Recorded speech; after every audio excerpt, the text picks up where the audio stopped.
नबी अलैहिस्सलाम ने इरशाद फरमाया कि नूह अलैहिस्सलाम से लेकर आज तक मेरे तक कोई ऐसा नबी नहीं गुजरा। ये बहुत ज़रूरी है कि मुसलमान अभी सोचें। आदम अलैहिस्सलाम को दुनिया में भेजा है, कैसे भेजा? नूह अलैहिस्सलाम से ये सिलसिला शुरू हो रहा है दज्जाल की वार्निंग का, तो कोई वाक़या होना चाहिए यहाँ। ये दज्जाल का जो टाइम होगा वो एग्जैक्टली नूह अलैहिस्सलाम का टाइम। मुसलमानों के अंदर भी शाखें बन गई कि नहीं दुनिया में तो नहीं चला। और समझिएगा दज्जाल भी आम दिमाग के बस की बात है। बाएं हाथ में जन्नत और बाएं हाथ में दोज़ख। लेकिन ये दिमाग हमारा क्यों नहीं सोचता ये वाले? मेरा और आपका एक दिन 24 घंटे का होता है, उसका 1 साल का दिन। एक दिन को 1 साल करने के लिए उसका अपने मदार के ऊपर घूमना बंद करना। यहूदियों को ना तो रात से पता था कि कहानी शुरू होगी। ईसा इब्न मरियम का नाम भी मसीह है, याद रखिएगा। दज्जाल का नाम भी मसीह है। तो यहूदियों को पता था कि नबी ने आना। इस तरह एक मोहर की निशानी थी मोहर नबूवत की, जो कि सलमान फारसी ने। अच्छा, हम पढ़ने में आया कि दज्जाल से बचने के लिए या दज्जाल के फितने से बचने के लिए सूरह काफ का मुताला करना चाहिए। हदीस है जी। हाँ जी, हदीस है। तो मसलन जब उसको मसलन देखते हैं हम तर्जमा के साथ या जो भी है, तो उसमें ऐसा कुछ दज्जाल के साथ हमें कोई लिंक नज़र नहीं आता कि उसका किस तरह है लिंक, और दज्जाल का भी उसमें कोई इस तरह नाम वगैरह नहीं शामिल किया गया। तो इसके बारे में कुछ अगर आप। दज्जाल का तो लफ्ज़ कुरान में है ही नहीं, ये तो हदीस के थ्रू में पता चलता है कि सूरह कहफ दज्जाल के साथ क्या करेगी। तो इसके लिए बड़ी लंबी एक मुझे थोड़ी सी तमहीद बांधनी पड़ेगी। कहानी शुरू होगी नूह अलैहिस्सलाम से। नूह अलैहिस्सलाम से किसी वजह से नबी अलैहिस्सलाम ने इरशाद फरमाया कि नूह अलैहिस्सलाम से लेकर आज तक मेरे तक कोई ऐसा नबी नहीं गुजरा कि जिसने दज्जाल की वार्निंग अपनी उम्मत को ना दी हो। तो हमें पता है ना, नूह अलैहिस्सलाम से पहले काफ़ी सारे नबी गुजरे हैं। सोचें तो सही, आदम से लेकर नूह अलैहिस्सलाम तक। तो नूह अलैहिस्सलाम से ही क्यों शुरू हुआ है ये सारा सिलसिला? ये बहुत ज़रूरी है कि मुसलमान अभी सोचें कि ये ऐसे नहीं है कहानी जिस तरीके से हमने बस वही देवमालाई के सामने बना दिया हुआ है। आदम अलैहिस्सलाम, जो कि मैं आपसे एक सवाल करता हूँ, जो जहन में जवाब आए उसी वक्त बता दीजिएगा, ज़्यादा सोचिएगा मत, ताकि ये थोड़ा सा टेस्ट हो जाए कि साइकोलॉजी किस तरीके से बनाई जाती है मुसलमानों की। आपको पता है कि अल्लाह ताला ने हज़रत आदम अलैहिस्सलाम को जन्नत में बनाया और ज़मीन पे उतारा।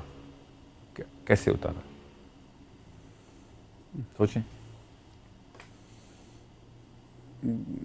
बस ऐसे ही लगता है कि हुक्म हुआ और वो चल हवा पे उड़ के इधर आ गया। हवा पे उड़ के ये तस्वीर बनती है ना। हाँ, यही बनती है हर मुसलमान के जहन में कि जन्नत में किसी और कॉन्स्टलेशन में से, स्पेस में से उड़ के वो बगैर किसी स्पेस शिप के इधर आ गए। ये आपके जहन में बनती है तस्वीर।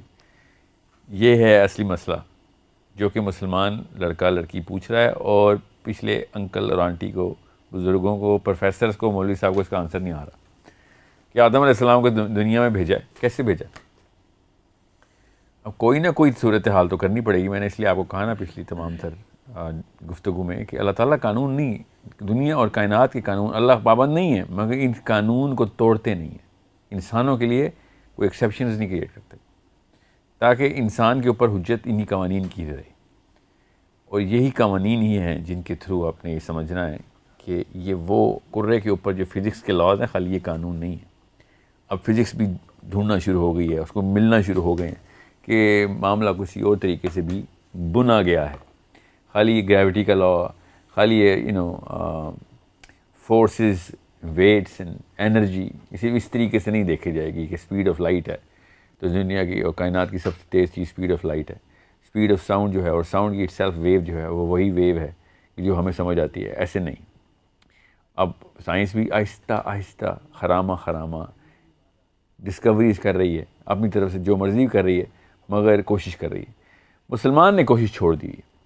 इसलिए ये पूरे के पूरे प्रोग्राम की तरतीब देने के पीछे मकसद था कि हम दोबारा से अपनी नफ्सियात तो असर नो एक दफ़ा इसका मुहासबा और मुहासरा करें कि भाई ये ऐसा भी क्या हो गया कि जो सहाबा के फ़ौरन बाद जो नस्लें आई थी उन्होंने साइंस की बिना रखी थी, और हमारे जितने भी मुसलमान हैं वो साइंस के ख़िलाफ़ ये बहकी देवमालाई बातें करते कि बस अपने आप को सेटिस्फाई भी कर बैठे। अभी मैं आपसे कुछ सवाल करूँगा इस सूरह कहफ की सीरीज़ के अंदर, जिससे आपको खुद ही समझ आ जाएगी कि दिमाग तैयार ही नहीं किया जाता मुसलमान का। सो हज़रत आदम अलैहिस्सलाम जो कि जन्नत से दुनिया में आए हैं, उनको उनके और डायरेक्ट अपनी जो पहली औलाद है उनकी, और उनके बाद उन अम्बिया की सीरीज जो नूह अलैहिस्सलाम तक, हमें जैसे इदरीस नूह से पहले के, ठीक है, गौर से समझें इस बात को। हज़रत नूह 8th जनरेशन में है हज़रत इदरीस की, राइट। तो ये गौर से समझना पड़ेगा कि इतने बड़े बड़े नाम हैं जिन्होंने दज्जाल की वार्निंग नहीं दी। तो नूह अलैहिस्सलाम के साथ ऐसा क्या वाक़या हुआ था कि जो 6th जनरेशन है, हज़रत नूह के छठे, मतलब इनके पोते के पोते हैं हज़रत इदरीस के, ठीक है। सो अगर हज़रत नूह अलैहिस्सलाम से ये सिलसिला शुरू हो रहा है दज्जाल की वार्निंग का, तो कोई वाक़या होना चाहिए यहाँ पे जिसके लिए हमें थोड़ी सी किताबें खोलनी पड़ेंगी, और वो किताबें हैं हमारे पास। इंजील के अंदर भी और तौरात के अंदर भी ये सबूत अब हमें मिल चुके हैं। उनके पास तो पहले से थे, वो जिस एंगल से देख रहे थे ना ये सारे के सारे मामले को, वो बहुत ज़रूरी है कि हमें पता हो कि वो क्या एंगल है। और हमारे नबी अलैहिस्सलाम ने हमें जब नूह अलैहिस्सलाम का बता दिया तो चाबी दे दी है, अब हमने वो ताला ढूंढना कहाँ पे लगती है। नसारी जितने भी नसारा हैं ना, जितने भी क्रिश्चियंस हैं, और जो किंग जेम्स वर्जन के प्रोटेस्टेंट फॉलोअर्स हैं, और इथियोपियन क्रिश्चियंस जितने भी हैं, नसारा के 3 फ़िरके हैं। तो 3 फ़िरकों के अंदर से जो मेजॉरिटी है ना, वो प्रोटेस्टेंट की और इथियोपियंस की मिलाएं तो ये मेजॉरिटी बन जाती है, वरना आसपास ही है कैथलिक्स और प्रोटेस्टेंट्स की तादाद। इन दोनों की जो किताबें हैं ना, उनमें से उनमें काफ़ी डिफरेंस है। इंजील में काफ़ी डिफरेंस है नंबर ऑफ़ बुक्स का और टाइप ऑफ बुक्स का। सो इन 3 में से 2 ऐसी किताबें हैं कि जिसमें सरीहन लिखा हुआ है, और जो तीसरी किताब है जो किंग जेम्स की किताब है उसमें सिम्बॉलिकली लिखा हुआ है। कैथलिक्स ने तो सरीहन लिख दिया हुआ है कि दज्जाल का जो टाइम होगा वो एग्जैक्टली नूह अलैहिस्सलाम का टाइम होगा। सब सिनेरियो वही होगा, रूल्स ऑफ द गेम वही रहेंगे, वही वाले कवानीन के ऊपर वही जंगें चलेंगी उसी तरीके से जिस तरीके से नूह अलैहिस्सलाम के टाइम पे जंगें चली थी।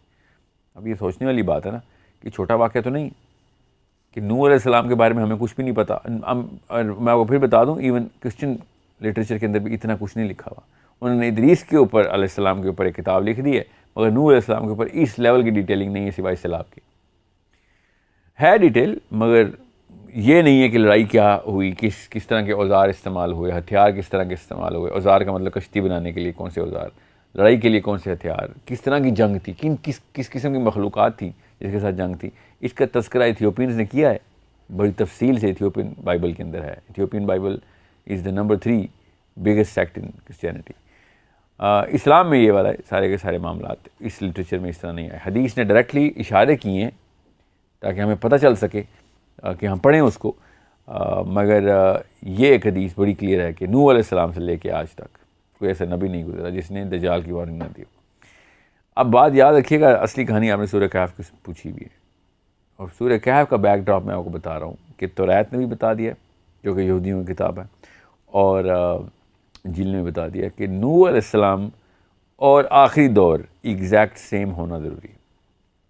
यहाँ तक कि बशारतें दी हैं तौरात ने कि नूह अलैहिस्सलाम के जो फॉलोअर्स होंगे जो कि बनी इसराइल नहीं होंगे, बनी इसराइल के अलावा जो कौम बच जाएगी वो नूह अलैहिस्सलाम, नोआइट्स बोलते हैं इसको, नूह अलैहिस्सलाम की उम्मत के लोग हैं कि जो भी हक़ के ऊपर हैं, अल्लाह की वहदानियत तौहीद के ऊपर हैं, और नूह अलैहिस्सलाम की डिसेंडेंट्स में से हैं।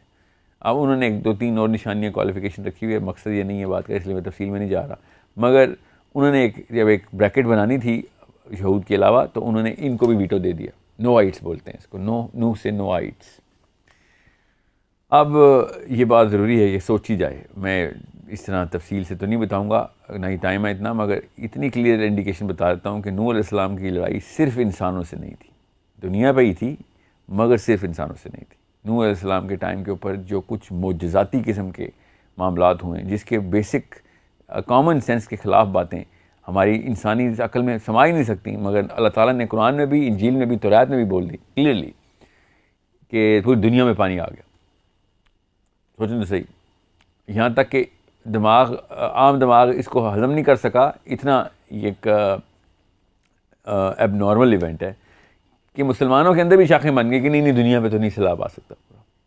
हालांकि तौरात तफसील बता रही है दुनिया पे सैलाब की, इथियोपियन बाइबल, इंजील सारी, फिर अल्लाह ताला ने भी सैलाब की बात की। और दूसरा वाक़या जो बहुत बड़ा हुआ कि नूह अलैहिस्सलाम ने सारे जानवर इकट्ठे कर लिए, एक एक जोड़ा।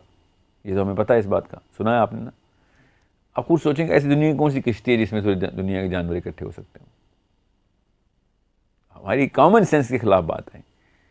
सो या तो कश्ती बहुत ही बड़ी है, या फिर इस दुनिया के सारे जानवर इकट्ठे नहीं हुए, या फिर ये दोनों तो हुए मगर वो तरीक़ाकार बिल्कुल फ़र्क है जिस तरीक़ेकार से हमने अगर जानवर इकट्ठे करने हो तो। अब जानवर इकट्ठे करने का तो कुरान की डायरेक्ट आयत है, इस पर तो डिनाई नहीं हो सकता। इसके ऊपर लेकिन इसकी तौजीहात ये निकाली जाती हैं और तावीलात ये की जाती हैं कि जो दिमाग नहीं समा सकता इस पूरे इल्म को या इस पूरी नॉलेज को या इस इंफॉर्मेशन को भी, वो क्या कहता है कि नहीं सारे जानवर नहीं है। तो नूह अलैहिस्सलाम ने जो भी जानवर थे उस इलाके के वो इकट्ठे करके जितने भी 8-10 जोड़े थे वो कश्ती में डाल दी। और कितने जानवर डाल सकते हैं, क्योंकि आम दिमाग के बस की बात नहीं है। गौर से समझिएगा, दज्जाल भी आम दिमाग के बस की बात नहीं है। बस ये याद रखिएगा, यहाँ पे मकसद दज्जाल है, यहाँ पे एंड ऑफ टाइम है, आखिरी ज़माना है। और कहानी नूह अलैहिस्सलाम से शुरू करनी पड़ती है हर दफ़ा। और हमने आज तक इस्लामिक लिटरेचर में आपने कभी किसी स्कॉलर को सुना है कि नूह अलैहिस्सलाम से खींचे कहानी? No, because there has to be a very scientific angle to look at this. और ख़ुद इंजील गवाही दे रही है। मैं कौन से साइंस के, आइंस्टाइन ने तो नहीं लिखी ना इंजील। इंजील ने जब गवाही दी है कि दज्जाल का टाइम नूह अलैहिस्सलाम का टाइम का रीप्ले है। अभी मैं बताता हूँ कैसे कैसे रीप्ले। सो दज्जाल क्या करेगा, दाएं हाथ में जन्नत और बाएं हाथ में दोज़ख लेके फिर रहा होगा। और नबी अलैहिस्सलाम ने शाह फरमाया कि उसकी जन्नत जो है ना वो दोज़ख है असल में, और जो उसकी दोज़ख है वो जन्नत है। और तब जब तुम्हें वो कहीं ना कि मैंने तुम्हें दोज़ख में डाल देना और तो लपक की छलांग लगा दो दोज़ख में, तुम अल्लाह की जन्नत में ही पहुँचोगे। और जो उसकी जन्नत है उसमें जो लोग छलांग लगाएंगे वो दोज़ख में ही जाएंगे। अब ये वाली कहानी यहीं तक क्यों रोकी जाती है? कोई भी एक मुसलमान ये क्यों नहीं पूछता कि अम्मा अब्बा से या मौलवी साहब से, प्रोफेसर से या अपने बड़ों से कि ये जन्नत और दोज़ख हाथ में कैसे उठाते हैं? ऐसा क्या मामला है जो इनकी जहन में, कौन सी तस्वीर, आप बताएं, आपके जहन में क्या तस्वीर बनती है कि जन्नत और दोज़ख उठाई हुए थे चाल ने? कोई ख़ास नहीं बनती, वही सिंबॉलिक जहन चला जाता है कि शायद कि वो उसने असली कोई एक इलाका तैयार किया होगा, वो जो कादियानियों ने रब्बा तैयार किया हुआ था, उधर जन्नत होगी, और दूसरी तरफ रोड के उस तरफ दोज़ख तैयार की हुई थी और हर सेंटर में खड़ा होता है। ये तो नहीं तस्वीर बनती ना किसी की। उसने पूरी दुनिया में जाना है। और नबी सल्लल्लाहु अलैहि वसल्लम ने उसके हाथ का बताया, उसके दाएं हाथ में जन्नत लेके फिर रहा, आग का दरिया होगा।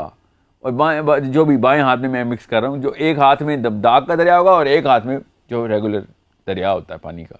लोग पानी के दरिया में छलांग लगाएंगे प्यास बुझाने को, आग में चले जाएंगे, क्योंकि जन्नत ही है ना।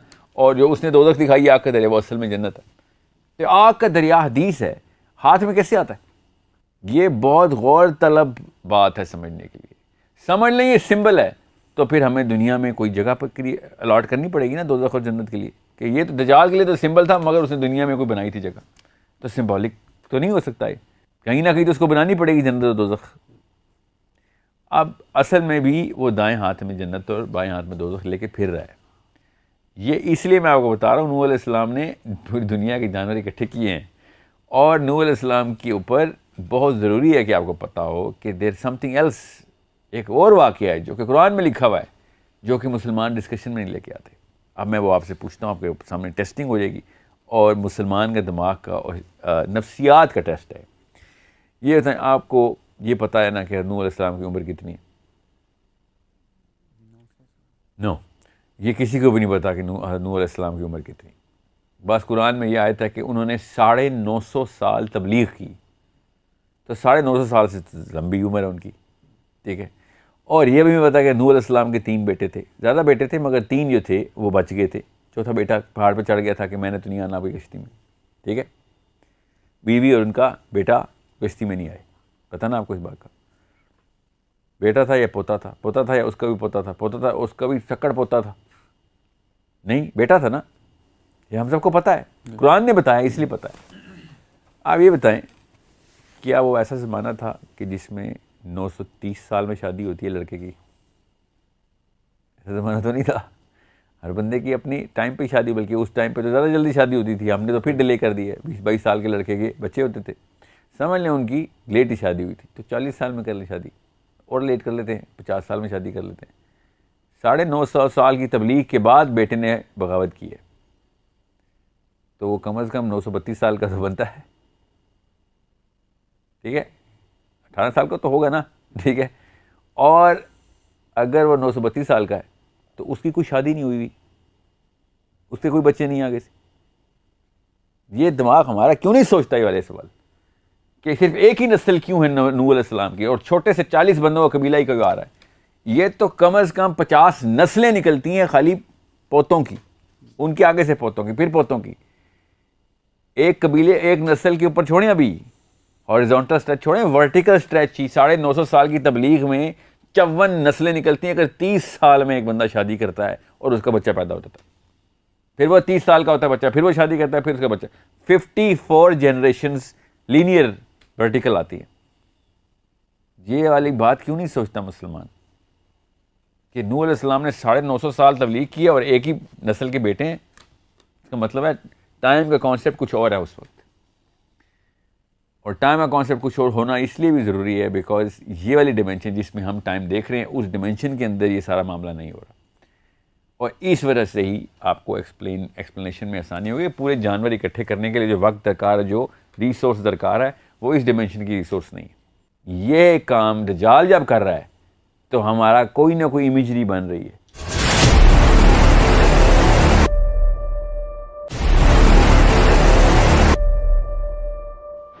ठीक है, इसलिए मैं आपको बता रहा हूँ कि नूह अलैहिस्सलाम, आप कड़ी जोड़नी पड़ेगी कि साहिल साहब नूह अलैहिस्सलाम के ऊपर इतनी बहस क्यों। क्योंकि नूह अलैहिस्सलाम के टाइम पे कोई ऐसी डिमेंशन खुली है या फिर कोई वाक़या ऐसा हुआ है जिसके थ्रू दज्जाल जैसी किसी चीज़ ने एंट्री कर ली है प्लेनेट में, समझ रहे हैं।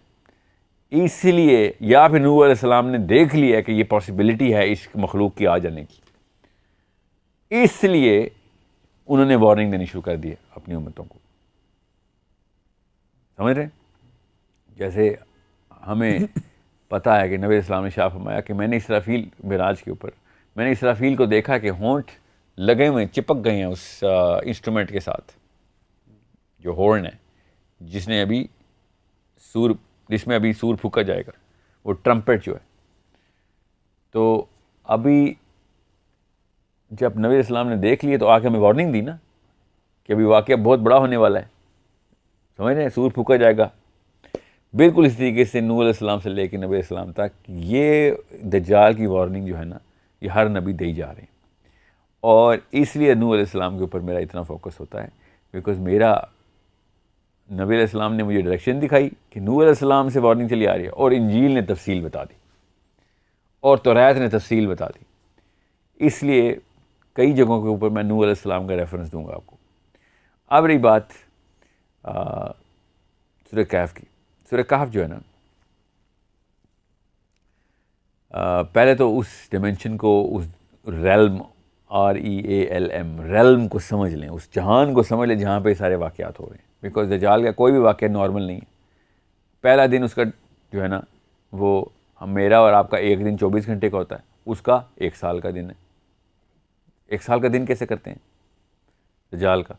इसका मतलब है कोई और ही जहान है जहाँ से टेक्नोलॉजी आ रही है। दुनिया में तो कोई ऐसी टेक्नोलॉजी नहीं है जो एक दिन को 1 साल के अंदर खींच सके, कोई ऐसा काम तो नहीं है दुनिया के अंदर। इस कुर्रे को 1 साल को, एक दिन को 1 साल करने के लिए उसका अपने मदार के ऊपर घूमना बंद करना पड़ेगा, तब एक दिन 1 साल का हो सकता है। ठीक है, ये तो हमें पता है इस बात का कि दुनिया अपने ही मदार पे घूम रही है, तब कहीं दिन पलटता है ना, दिन और रात का तसलसल ऐसे चल रहा है। तो अगर एक दिन को 1 साल तक खींचना हो, जो कि दज्जाल ने खींचना है, तो वो इस कुर्रे को रोक लेगा या इतना स्लो कर देगा जितना कि हमारे पास मरकरी है। मरकरी का एक दिन हमारा 1 साल, वो इतना स्लो घूमता है अपने मदार पे कि सूरज के सबसे करीब है वो सयारा और आधा फ्रोज़न है, बर्फ़ है उस पर। क्यों? क्योंकि वो आधा हिस्सा नज़र सूरज की तरफ आता ही नहीं, और जब आधा हिस्सा सूरज की तरफ आता नहीं है तो जो दूसरा हिस्सा सूरज की तरफ रहता है वो पिघला रहता है हर वक्त। तो आधा वो मोल्टन है और आधा फ्रोज़न है, समझ रहे? क्योंकि वो इतने से शुरू से ऐसे ही मामला चलता आ रहा है। हमारे लिए खाली एक दफ़ा ये वाक़या होना है। कुर्रा अर्ज़ को एक दफ़ा के लिए रोकने की कोशिश करेगा ये, वो जैसे भी रोकेगा वो एक स्पीड स्लो कर देगा प्लैनेट की, जिससे वो एक दिन 1 साल का हो जाए। तो साहबा ने इसलिए पूछा था कि या रसूलल्लाह फिर नमाज कैसे पढ़ेंगे? क्यों? क्योंकि साहबा को तो पता था इस बात का कि एक दिन में 5 नमाज़ें होती हैं, अगर एक साल में तो 5 नमाज़ें नहीं होती, ठीक है। तो प्रॉफेट सल्लल्लाहु अलैहि वसल्लम ने भी यही कहा कि सूरज नहीं नज़र आएगा तुम्हें, तुमने अंदाजे से करना है, क्योंकि सूरज कैसे नज़र आएगा? एक साल के अंदर आप एक तरफ रात हो चुकी है तो एक साल आप रात ही रहेगी ना, एटलीस्ट 6 महीने तो रात रहेगी। तो आपको कैसे पता चलेगा फजर का टाइम है या जोहर का? जोहर तो सूरज के सर पे आने पे होती है, ठीक है। असर सूरज के गुरूब होने से पहले होती है और मगरिब सूरज के गुरूब होने के फ़ौरन बाद। तो सूरज तो है ही नहीं, तो कैसे? तो वक्त घंटे का अंदाज़ा करें आप, कितने घंटे में हो जानी चाहिए थी आज के दिन, और बस करें। सो ये एक ज़रूरी बात है कि जो आप सबको समझने के लिए काम आएगी। अब रही बात सूरह कहफ, साथ साथ मैं दज्जाल की कड़ी जोड़ता रहूँगा, आपको समझ आ जाएगी। यहूदियों को ना तौरात से पता था कि कहानी शुरू हो चुकी हुई है, यहाँ तक कि इतना पता था कि ये वाले पेशन गोइयाँ यहूदी आपस में भी और लोगों को भी बताते फिरते थे। इतना क्लियर इंडिकेशन थी इनके पास कि जेरूसलम से मदीने की एलिमेंट्री सेटलमेंट नबी अलैहिस्सलाम से 100 साल पहले हो चुकी हुई थी। 100 साल पहले एलिमेंट्री सेटलमेंट का मतलब है अलग अलग इलाकों में यहूदी बसेरा शुरू कर दिया था, और बाकायदा बताते फिरते थे कि अभी नबी ने आना है, इधर एक इलाके में नबी ने आना है। और 2 अलग अलग एक ही तरह के इलाके हैं, मगर मदीना की तरह की कोई जियोग्राफिकल सिमिलैरिटी है, मगर ज़्यादातर यहूदियों को पता था कि मदीना में ही आना नबी ने। इसका सबूत कैसे पता हमें? हज़रत सलमान फ़ारसी मुसलमान नहीं हुए थे अभी, वो अपने सफ़र पे ही थे, एक ना एक पादरी के साथ रुके रहते थे और नबी की तलाश में ही थे, हिदायत की तलाश में थे। तो एक उस्ताद चुन लेते थे, ढूंढते थे।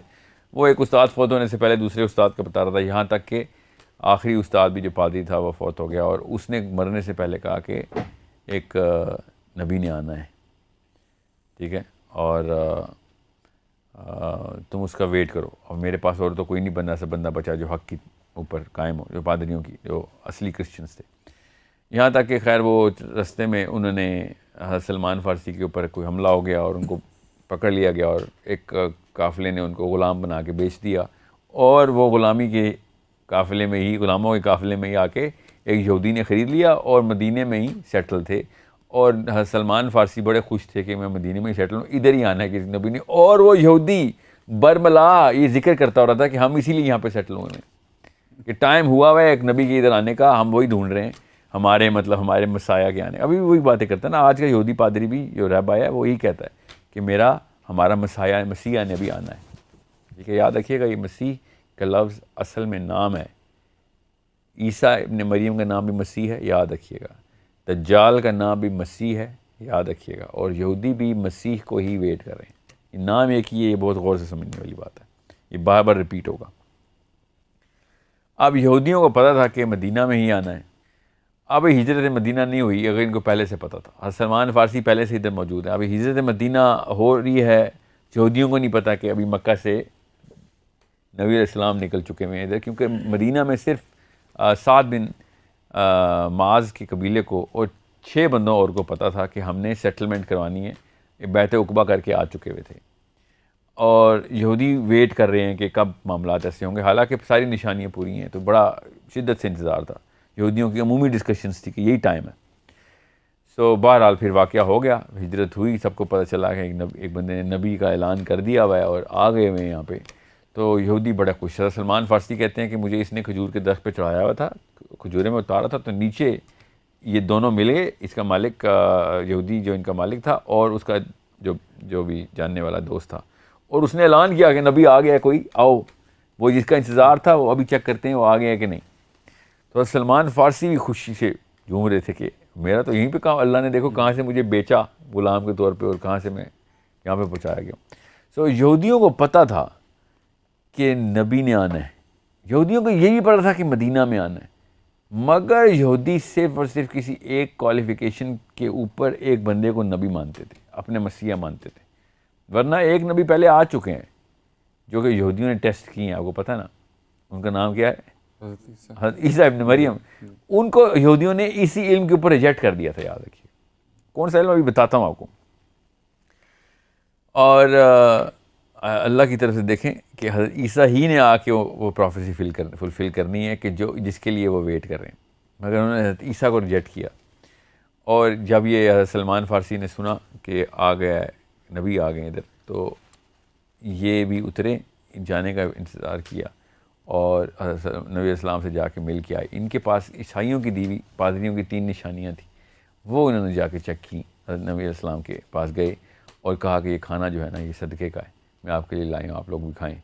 तो नबी इस्लाम ने कहा, शुक्रिया अदा किया और सहाबा को दिया कि आप में से कोई खा लें। तो सर सलमान फ़ारसी देखते रहे कि नबी इस्लाम ने नहीं खाया। सो इस तरह एक मोहर की निशानी थी, मोहर नबूवत की, जो कि सलमान फ़ारसी ने ख़ुद, जो नबी इस्लाम के जिस्म मुबारक पे मोहर है, वो ख़ुद देखने के लिए एक ख़ास तरकीब भी लड़ाई और देख लिया। तो इस तरीके से सलमान फ़ारसी भी चेक कर रहे हैं क्रिश्चियंस की दी हुई निशानियों को, और यहूदियों ने आके भी चेक करनी थी, और यहूदी आए भी। फिर यहूदियों ने आके नबी इस्लाम से फिर कुछ सवाल किए। अब यहाँ पे आके आपको नूह अलैहिस्सलाम की कहानी, तौरात, मसीह दज्जाल, हज़रत ईसा, ये सब कनेक्ट करनी पड़ेंगी।